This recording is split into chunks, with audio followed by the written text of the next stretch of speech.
Amici sportivi, è tempo di saluti qui a Livigno, come dice il nome stesso della nostra diretta, ultimo giorno all'Acqua Granda, domani i rosanero affronteranno in amichevole del Monza a Temu, ma appunto pochi minuti fa hanno lasciato la struttura che li ha accolti per 2 settimane e da domani si sposteranno prima a Temu e poi avranno qualche giorno di pausa prima di volare a Manchester per la seconda parte del ritiro.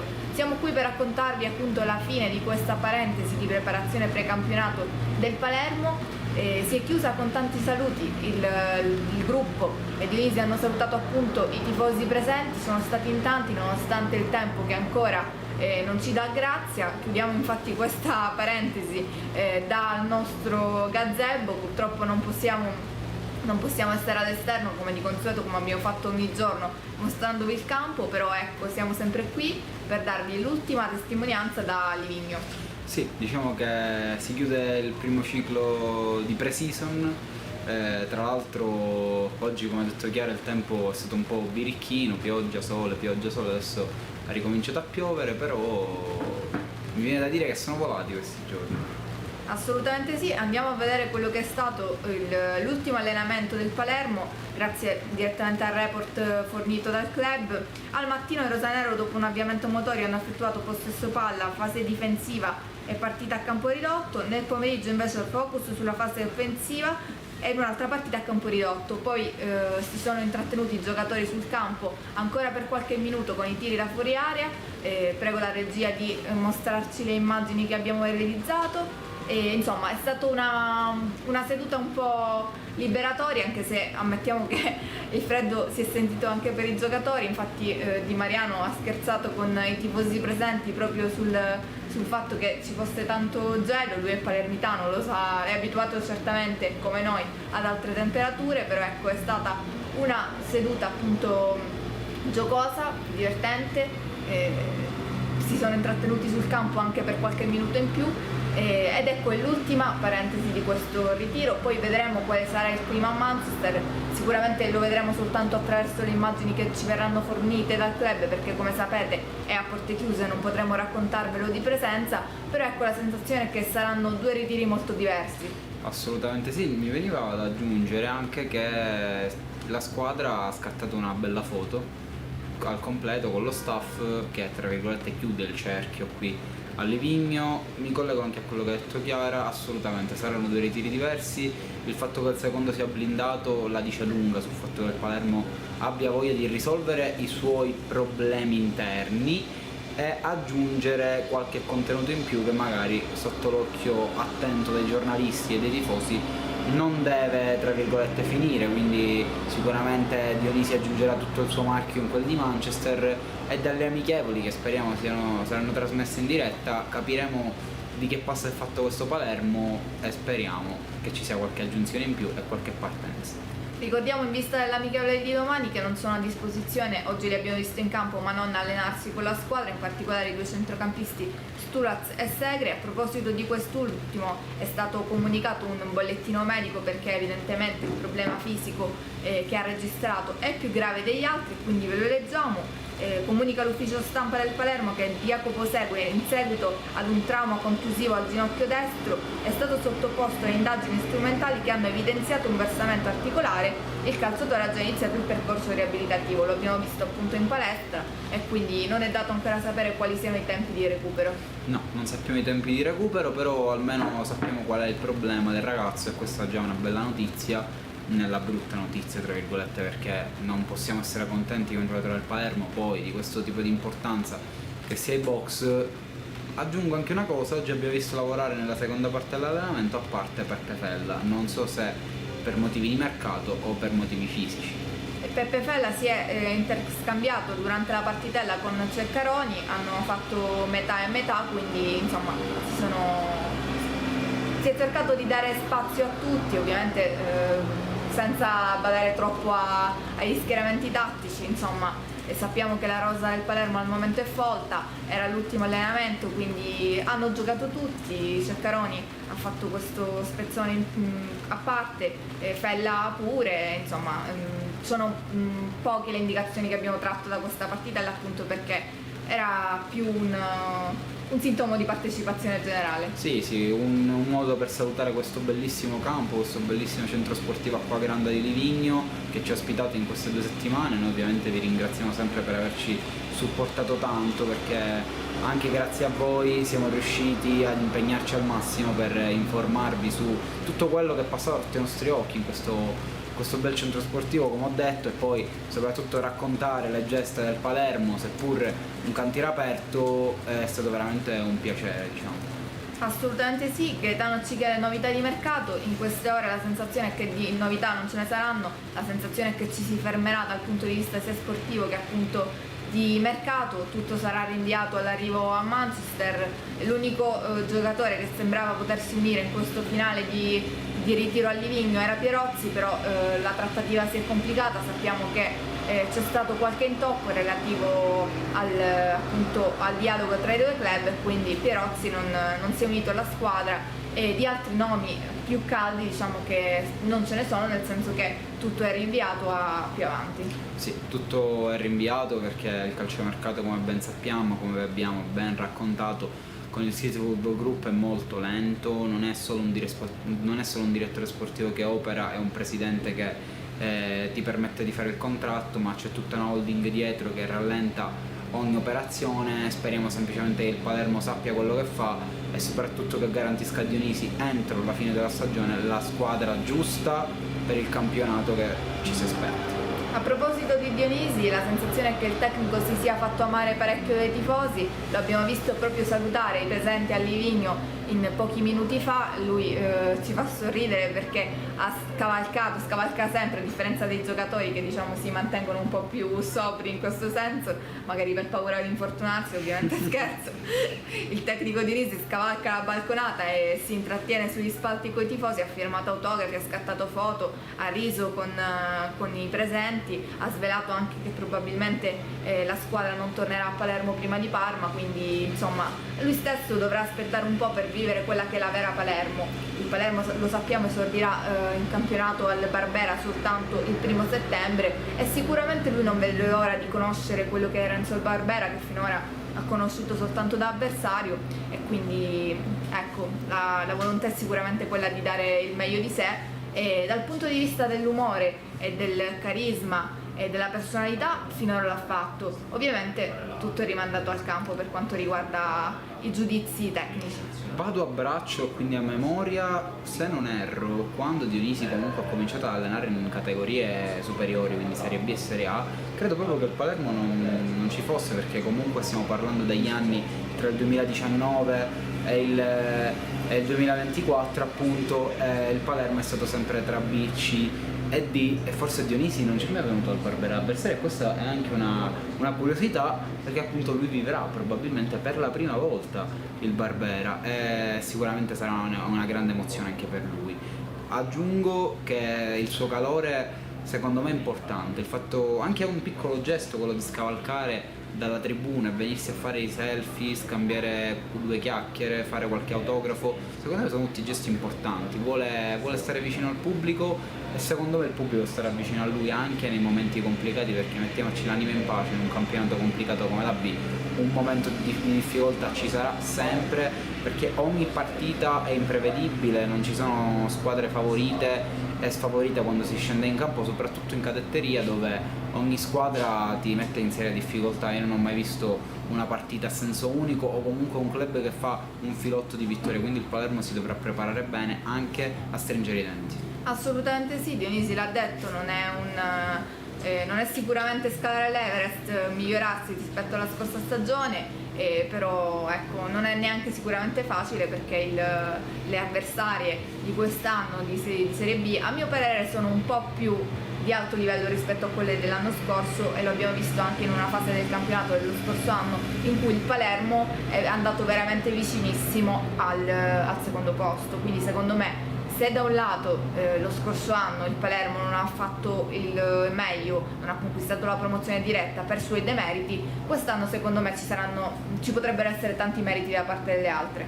Sì, assolutamente, ci sono grandi squadre, ricordiamo che dalla Serie A sono retrocesse Frosinone, Sassuolo e Salernitana, tutte e 3 società una più solida dell'altra, a parte i Granata che forse cambieranno proprietà, ma a prescindere da questo a Frosinone sanno fare calcio e hanno dimostrato ampiamente di poterlo fare anche nella massima categoria nazionale. Invece c'è un Sassuolo che ancora non ha venduto alcun a prezzo pregiato, tra cui Berardi, e quindi le contendenti ci sono. La Samp ha preso Coda, ha confermato Pirlo, e poi ci sono le deluse, come vi dicevo questa mattina, che sono tra tutte Bari e Spezia, che l'anno scorso si sono salvate per il rotto della cuffia e che quest'anno sicuramente cercheranno di rilanciarsi in ottica Serie A.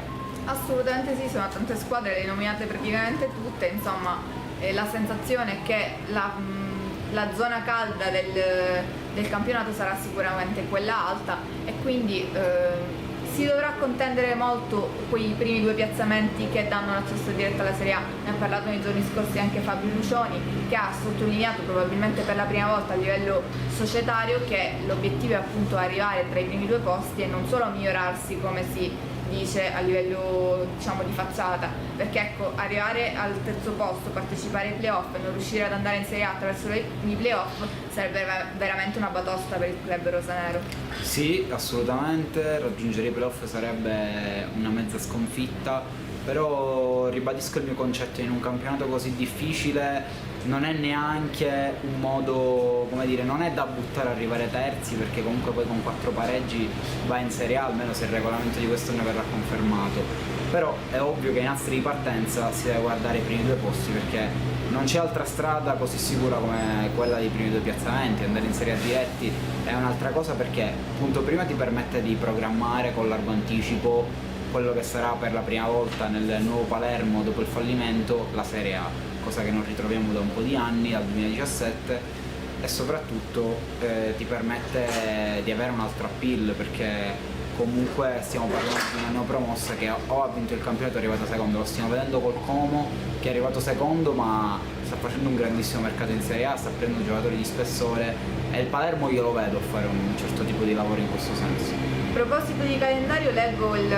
commento di un nostro tifoso Gaetano che scrive: penso che le prime 4 giornate siano molto importanti, specialmente perché abbiamo 3 trasferte e partire con il piede giusto penso sia fondamentale. La prossima settimana sarà decisiva per quanto riguarda il calciomercato, bisogna accelerare.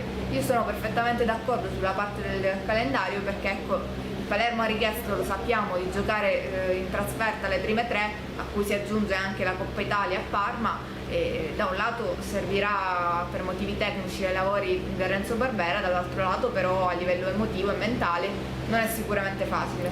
Allora, io non sono uno che crede molto nel calcio di trasferta e nel calcio di casa, credo che sia sempre un rettangolo verde e un avversario da battere. Però detto questo, siccome il fattore casa in parte esiste, che comunque hai la spinta del pubblico, sei tra le due mura, ti senti un pochino più sicuro rispetto a quando vai in trasferta, cosa c'è da dire? C'è da dire che secondo me il Palermo può anche vederla come un'opportunità questa, non solo un deficit all'inizio, perché poi nel girone di ritorno contro queste 3 avversarie che affronterai all'andata le dovrai affrontare in trasferta, le affronterai all'inizio, al ritorno non in maniera consecutiva, perché ricordiamo che il calendario cambia completamente nel girone d'andata, però avrai queste 3 avversarie tutte da giocare in casa, quindi in un modo o nell'altro, se il fattore casa esiste, hai modo di recuperare il girone d'andata. Tra l'altro il Palermo non avrà 3 partite casalinghe consecutive, saranno soltanto 2 e poi 2 a Corredo. Sì, assolutamente. Perché di fatto il regolamento non prevede questa consecutività di 3 partite, ad eccezione appunto di quelle che sono state richieste. Sì, le richieste comunque ci sono state, se il Palermo l'ha fatto vuol dire che c'erano dei buoni motivi per quanto concerne lo stadio Renzo Barbera, però metti che c'è una grandissima partenza all'inizio con tutte queste trasferte e il morale si carica a 1000 e poi il Barbera te lo ritrovi bello pieno. Assolutamente sì, tra l'altro anche in ottica abbonamenti questo potrebbe essere molto entusiasmante, perché sappiamo, ci è arrivato ieri l'aggiornamento relativo alle tessere staccate, sono poco più di 5.000, e quindi qualcuno ha commentato relativamente al fatto che siano poche considerando quelle che erano le cifre dello scorso anno.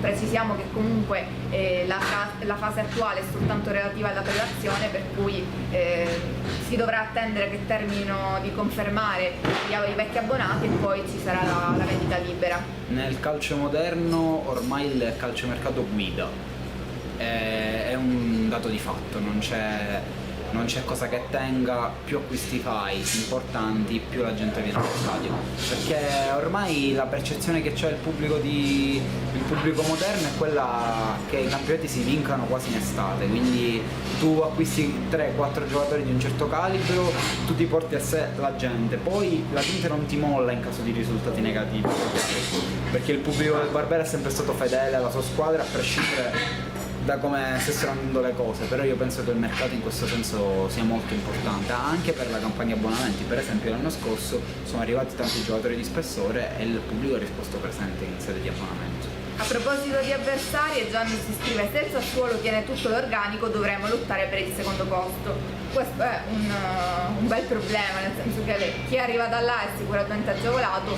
però ecco, non sempre è facile tenere tutti i giocatori di questa categoria.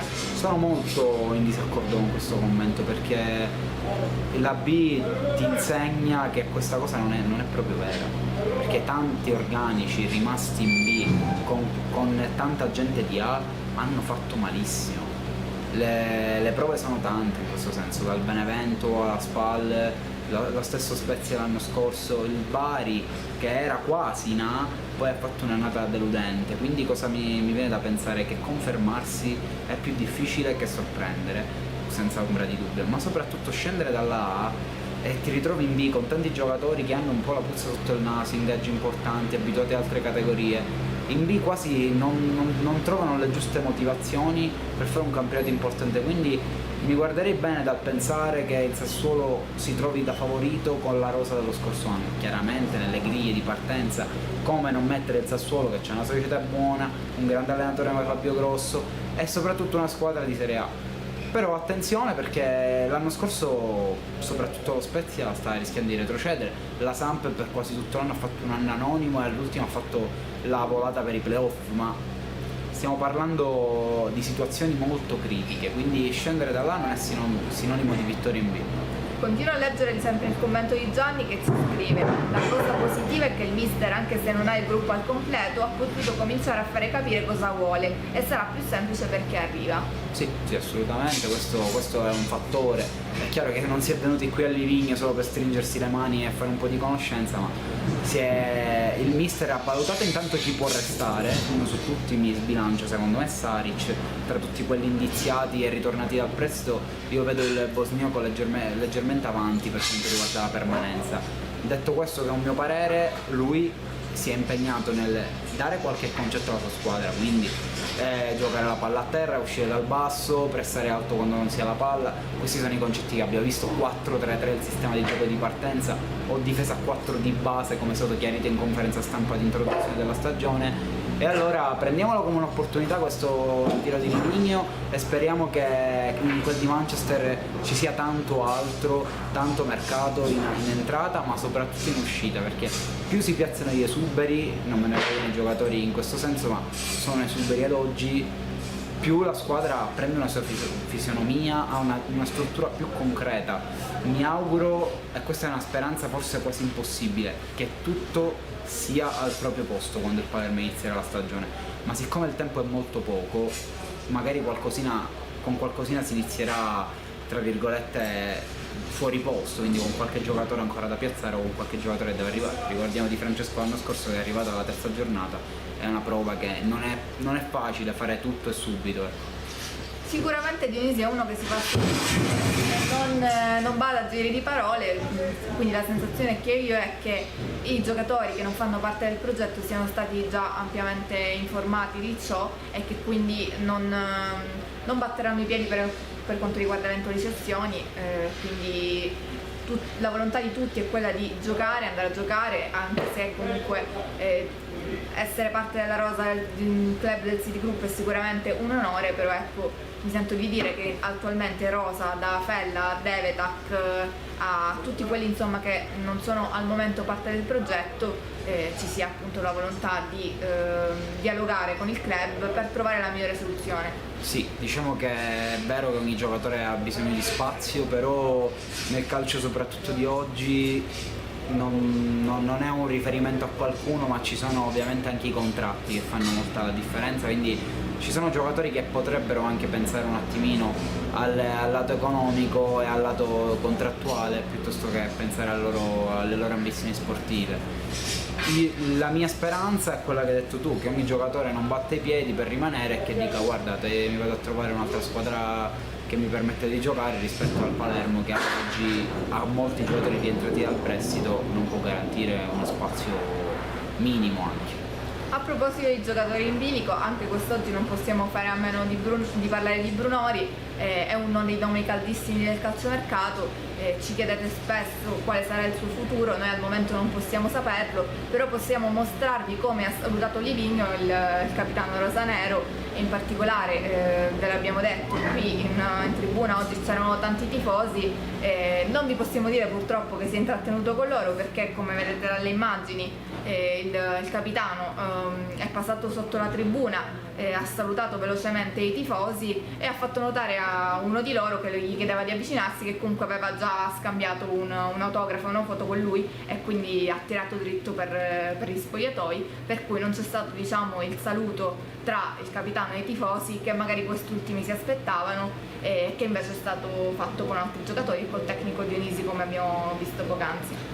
Purtroppo la situazione di Matteo Brunori è quella che è, la sappiamo tutti, la ripetiamo da 2 settimane, e quello che mi sorprende è che non c'è stato nemmeno un passo in avanti o un passo indietro, quindi o in negativo o in positivo non è cambiato nulla, non si sa proprio nulla di questo futuro, di questo giocatore che ha fatto capire, ha fatto intendere che c'è del malessere nel rimanere qui, o almeno a rimanere qui a queste condizioni, senza sapere se c'è un'opportunità di Serie A dietro l'angolo. Quindi se arriverà, io ho l'impressione che il giocatore alla fine lasci, ma da Manchester potrebbe arrivare qualche notizia in più rispetto a quello che abbiamo visto all'Acqua Grande.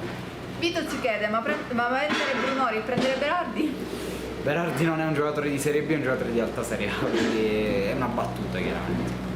Ci piacerebbe però, no. Non tanto per Brunori, ma per avere Berardi rosanero sarebbe una suggestione non di poco conto. Magari quando saremo in Serie A sarà un'opportunità di mercato, chi lo sa. Saro commenta nelle nostre immagini: Brunori non brilla per simpatia, questo è sicuro. È evidente che comunque il giocatore abbia qualcosa che non va a livello di rapporto con la piazza, e qualcosa si è rotto alla fine della scorsa stagione. Ci sono stati tanti commenti negativi nei suoi confronti, ma ci sono stati anche tanti commenti di tifosi che lo difendevano, quindi a mio parere la situazione non è del tutto irrisolvibile. La piazza di Palermo è molto attaccata al campo, e quindi a mio parere, se Brunori dovesse rimanere, si può sempre riconciliare. Sì, basterebbe una dichiarazione fatta bene, tutto secondo me tornerebbe come prima o meglio di prima. Chiaro che c'è stata una rottura importante post Venezia, però il calcio è una ruota che gira, bastano 2 gol e un'esultanza di un certo tipo per riportare tutti al loro posto nei confronti del buon capitano, che ad oggi è un punto interrogativo per il Palermo, anche se De Santis non ha alcun dubbio sulla sua centralità all'interno del progetto rosanero, e quindi vediamo cosa succede. Io anzi no, non è che voglio essere fiducioso, voglio essere concreto, cioè nel senso, a Manchester qualcosa deve cambiare o deve succedere, perché altrimenti si resta nel limbo, poi inizia la Coppa e iniziano i problemi. Un giocatore che invece sembra essere diventato il beniamino delle piazze invece è Ranocchia, che oggi ha scherzato coi tifosi presenti in merito al suo numero di maglia, il 10, ha scherzato coi compagni che lo chiamavano goliardicamente Fabrizio Miccoli, gli dicevano non Pippo ma Fabrizio. Insomma, a parte i paragoni che ovviamente non sono sostenibili per quanto riguarda il ruolo, per quanto riguarda la storia del capitano, e insomma la sensazione è che voglia far bene Ranocchia. Assolutamente sì, Ranocchia si è preso una bella responsabilità, ma credo che ha tutte le carte in regola per dimostrare che è all'altezza di quella casacca. Non vedo altri giocatori in rosa del suo spessore tecnico e qualitativo, vedremo semplicemente quanto renderà. Secondo me, se le gambe stanno bene, la testa è al suo posto, il calciatore è da doppia cifra tra gol e assist. A tal proposito, Massimo ci scrive: se rimane Rosa Brunori non deve avere la fascia di capitano. Io su questo mi sembra consono parlarne, perché comunque allo stato attuale è difficile immaginare Brunori come capitano. E tra l'altro Massimo fa un nome, io non te lo spoilerò ma sono d'accordo con lui. Chi secondo te potrebbe indossare la fascia di capitano? Allora, per leadership, per esperienza faccio il nome di Fabio Lucioni. So che il pubblico spingerebbe molto per Jacopo Segre. Io sono d'accordo con l'amico Massimo che fa il nome di Segre, e io mi sento di condividere. Immaginavo, però per leadership ed esperienza una fascia al braccio di Luciani non mi sorprenderebbe, ma io credo che in questo momento non sia importante chi indossa la fascia, perché secondo me è più importante chi usa le parole giuste prima di una partita o dopo una partita, perché lì si vede il capitano, il carisma che aggiunge. Non c'è bisogno di avere una fascia al braccio per essere capitani. Se Brunori vuole indossare la fascia del Palermo, io penso che se la debba meritare, come se la devono meritare tutti quelli che aspirano ad esserlo. Però è chiaro che andare pure a toccare questo tema da parte della società sarebbe un ulteriore terremoto interno, premesso che noi non sappiamo se questo tema è stato già toccato in amichevole. Se non erro, sì, lui è stato capitano, quindi a prescindere mi pare di capire che la situazione non cambia fino a un suo addio, quindi finché Brunori è un giocatore del Palermo lui è capitano.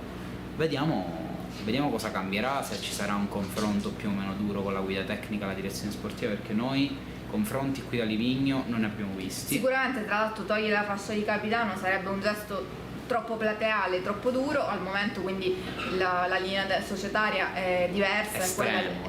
Assolutamente sì, la linea societaria è quella di mantenere la calma e proteggere il giocatore da tutto quello che è il caos che lo sta coinvolgendo all'esterno, per cui è chiaro che non ci si aspetta al momento un gesto del genere, però ecco, se effettivamente Brunori dovesse finire sul mercato e se ci dovessero essere delle voci concrete relative a una cessione, è chiaro che un discorso di questo genere andrebbe fatto. Assolutamente sì, perché comunque stiamo parlando del capitano del Palermo, non dimentichiamolo, uno dei bomber storici entrati ormai nell'albo del Palermo Calcio, e quindi non è un tema così molto, come posso dire, non mi viene il termine utile. esatto. Sì, esatto, non possiamo prenderlo con superficialità, però allo stesso tempo dobbiamo anche capire che ad oggi andare a spostare questa situazione creerebbe non poco malumore, ma la domanda secondo me più importante in questo momento: ma questo ragazzo ci tiene alla fascia di capitano del Palermo,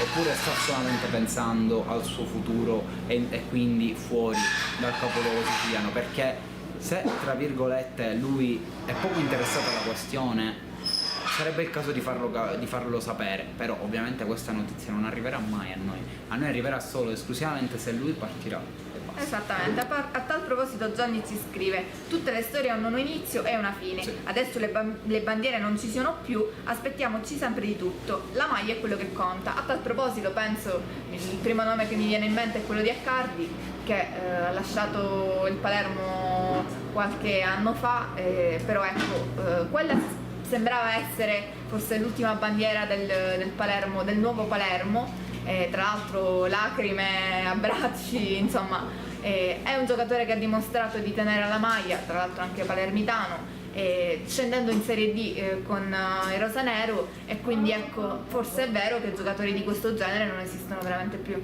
Il gesto fatto da Cardi, che ha deciso di sposare la causa anche in Serie D dopo il fallimento, e quindi ha lasciato una squadra di Serie B, e probabilmente lui in quel momento aveva mercato nel campionato cadetto, è stato un gesto incredibile, di grande proprio affezionatissimo alla causa. Però io non mi soffermerei molto su bandiere non bandiere, non è un termine che mi è mai interessato. Tra l'altro il regolamento di Serie B sappiamo che prevede proprio la presenza di bandiere che non vanno in lista, però ecco, il Palermo non le ha finora utilizzate. No, non le ha utilizzate, però qualche giocatore che da qualche anno milita nel Palermo c'è, per esempio Matteo Brunori, che da 3 anni in rosanero. Uno a caso, però comunque sì, quest'estate diciamo c'è stato un ultimo repulisti sotto questo aspetto, perché è scaduto il contratto di Marconi, ha lasciato Edoardo Soleri, adesso non mi vengono in mente tutti, ma per esempio Bro è stato uno di quei giocatori che anche in C c'è stato, addirittura l'anno di Boscaglia. Valente. Sì, Valente ha lasciato pure, però Valente già aveva lasciato a gennaio. Però sì, diciamo che tanti calciatori che adesso c'è da guardare avanti, secondo me è inutile tornare a guardare indietro, perché se il Palermo era in C e non brillava, figuriamoci se questi giocatori potevano brillare in una B con ambizioni di vertice. È chiaro che il Palermo si è dovuto rifare, si è dovuto ricostruire, e negli anni andranno sparendo tutti questi giocatori che ci hanno fatto sognare in Lega Pro, o nel primo anno di B, se proprio ci dobbiamo tenere vicini alla realtà. Capiremo di più se anche gli ultimi di questa rosa lasceranno. Per esempio Bro è molto probabile che lasci, e poi appunto c'è Matteo Brunori, di cui abbiamo tanto parlato, forse è anche inutile tornarci. Paolo è molto duro nei confronti di Brunori e ci scrive: con tutto il rispetto per i suoi 3 anni, credo che questa rottura l'abbia voluta lui. Dovrebbe dire grazie a una piazza che l'ha coccolato e fatto crescere. Chi non prova attaccamento alla piazza deve andare via. Sì, diciamo che questo è il concetto espresso dal nostro gentile spettatore. Dobbiamo semplicemente capire se resta, con quali motivazioni. La rottura ormai c'è, è da capire semplicemente se verrà risanata o se alla fine si arriverà alla rottura definitiva, quindi la separazione. Ma finché non arriva una squadra con 10 milioni dal mercato di Serie A, questa cosa non può accadere. Io la vedo molto improbabile, o la società abbassa le pretese o da là non arriva nessuno. Io la penso così, perché poi il mercato degli attaccanti è già in movimento. Assolutamente sì, noi vi abbiamo dedicato questa consueta mezz'oretta, tra l'altro l'ultima da Livigno. L'appuntamento è a domani da Temu per l'amichevole contro il Monza, però non resta che salutarvi. Noi vi ringraziamo per averci seguito in questo ritiro. A tal proposito chiamo il direttore a salutare con noi, perché ci fa piacere essere tutti insieme. Allora. È stato un ritiro lungo. Non funzionano, Anthony, non funzionano perché il direttore è una capra e non ha collegato il microfono. Non importa, l'importante è che ci avete sentito, abbiamo ricevuto tanti commenti, quindi sicuramente ci avete sentito. Ribadisco, non resta che ringraziarvi per tutti i complimenti che ci avete fatto, per le critiche che ci avete fatto. Ci avete detto bravi, ci avete detto che siamo dei scarsi, che siamo giornalisti terroristi, che non siamo del mestiere, che non siamo del mestiere, insomma ci avete detto di tutto, però noi ci portiamo a casa ovviamente i pareri positivi. Abbiamo realizzato una bellissima intervista esclusiva a Peda in questo ritiro, vi abbiamo mostrato tutte le immagini dal campo, vi abbiamo raccontato come hanno vissuto i tifosi qui questa preparazione precampionato, quindi non resta che salutarci. Ci ritroveremo a Palermo e i giocatori ovviamente voleranno a Mazzo, se li seguiremo a distanza, però ecco, ci piace continuare sempre ad essere la casa dello sport siciliano, e anche se per questa parentesi ci siamo occupati solo di Palermo, vogliamo dirvi che comunque qualsiasi notizia su tutte le squadre e tutti gli sport della Sicilia ve la raccontiamo e siamo orgogliosi di farlo. E quindi ci salutiamo. Io vado a mettere la sigla, perché se non la metto io non la mette nessuno. Vuoi chiudere tu, che sei più piccolino? Vuoi chiudere tu? Io ovviamente è stata la mia prima esperienza qui nel ritiro del Palermo, è stata sicuramente qualcosa di emozionante, perché abbiamo raccontato queste piccole gesta della squadra di Dionisi qui a Livigno, e niente, noi vi diamo appuntamento a domani proprio per chiudere il cerchio lombardo, chiamiamolo così. Faremo una diretta live lampo, quindi non ci sarà modo di salutarci di nuovo, però ecco, appuntamento a domani per il prepartita di Monza Palermo, e appuntamento ovviamente a tutte le notizie.